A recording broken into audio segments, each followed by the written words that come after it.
Top 3 Scariest April Fool's Stories. Warning, what you're about to hear is not a prank. What you've stumbled upon will haunt you forever. These stories are not for the faint of heart. Once you know them, you can't unknow them. Story 1. The Prank That Turned Deadly. It was April 1st, and Danny was already planning his best prank yet. He had been waiting for the perfect moment to prank his roommate, Leo. A harmless joke, he thought. A simple twist of the doorknob, a hidden camera, and the classic prank of pretending there was a ghost in the apartment. But this wasn't going to be an ordinary April Fool's prank. The apartment was old, ancient even, the kind of place with creaking floorboards and walls that always seemed to whisper at night. Leo was terrified of the dark corners of the room, especially the basement, which he swore was haunted. But Danny thought that was just superstition. He set up the camera, hid in the closet, and waited for Leo to return. The door creaked open and Leo stepped inside, his eyes scanning the room. Danny jumped out, ready to scare him, but Leo froze in place. He looked past Danny, staring toward the basement door, his face going pale. "Danny, what did you do?" Leo whispered, backing away slowly. Danny laughed, thinking it was part of the joke.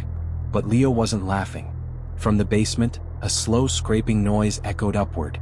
It wasn't just the pipes, it was something moving, something alive. Leo's eyes were wide with terror. "Stop, Danny. This isn't funny."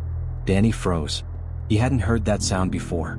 He felt a chill run down his spine, a sensation that seemed to crawl beneath his skin. Suddenly, the door to the basement opened on its own. A figure emerged, its skin pale, almost translucent. It was a man. No, something that looked human, but its eyes were black holes, pulling the light into them. Leo's scream echoed through the apartment, but it was too late. The figure moved too fast. One moment, Leo was there, and the next, nothing. The figure disappeared into the shadows, leaving behind a single whisper in the air, "April Fools." The next day, the police arrived to find the apartment empty, Leo gone. But Danny knew, he felt it. The figure hadn't just taken Leo, it had taken him too. Danny was alone in that apartment, and he could hear the whispers every night. It was April 1st, every day. Story 2. The April Fool's Curse. Kathy had always been the prankster. April Fool's Day was her favorite day of the year, and she'd been planning the ultimate joke for months. She knew that her neighbor, Mrs. Jenkins, was terrified of dolls. Kathy had collected the most grotesque, lifelike dolls she could find, planning to place them all around Mrs. Jenkins' house when she wasn't looking. As she sneaked into the house, Kathy felt a thrill, a rush of excitement. She could already imagine Mrs. Jenkins' terrified face. But as she moved through the dark, dusty house, she felt something was off. There were too many dolls, dozens of them, already scattered around, their glassy eyes staring at Kathy from every corner. Suddenly, she froze. One of the dolls was blinking.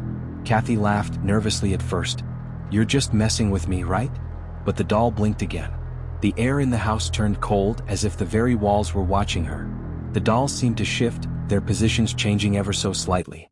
Kathy's heart raced as she backed away toward the front door, but she couldn't escape. The door slammed shut. A voice came from behind her, soft and menacing, "You should have stayed away." Kathy turned around, and there in the doorway stood a doll, a new one. Its face was twisted, as if someone had taken it apart and put it back together wrong. Its eyes were black hollow, and in its tiny cracked hand it held a note, "April Fool's Kathy." She tried to scream, but her throat closed up. The dolls were everywhere now, all around her, their eyes locked on her, and she realized with a terrible certainty that the dolls were alive. They had always been alive. The last thing she heard was the sound of tiny, stiff feet shuffling toward her. Story 3. The Prank Call That Never Ended. Jake had the perfect idea for an April Fool's prank. He would call his ex-girlfriend Emma and pretend to be someone else. He would tell her he was a ghost, someone who had died a year ago, just to mess with her. It would be hilarious, nothing serious, just a good laugh. But when he called, something felt wrong. The phone rang 3 times before Emma picked up. "Hello?" Emma's voice sounded distant, almost like she was asleep. Jake suppressed a grin. "Hey, it's Kyle. You don't remember me, do you?" There was a pause, then Emma's voice returned, whispering, "I remember you, but this isn't Kyle, is it?" "You're not Kyle. You're..." Jake's heart skipped a beat. "What are you talking about?" "It's just a prank." Emma's voice quivered. "No, you're not Kyle. You're the one who took my life." The line went dead. Jake laughed, thinking it was a joke. But then his phone rang again, this time from an unknown number. The voice on the other end wasn't Emma's, it was something darker, more sinister. "April Fool's, Jake. You shouldn't have called her. He froze. The voice sounded like someone he didn't know, yet it felt familiar. The phone line went dead again, but this time Jake couldn't get through. The eerie voice came through his speakers once more, this time whispering, "I'm here, Jake. I'm here, and you can't escape me." The lights flickered. The temperature in the room plummeted. He felt something cold and invisible brush against his neck like a breath. He turned around, but there was nothing there. The voice whispered again, louder this time, "I am coming for you." And then the phone rang once more. The call was from his own number.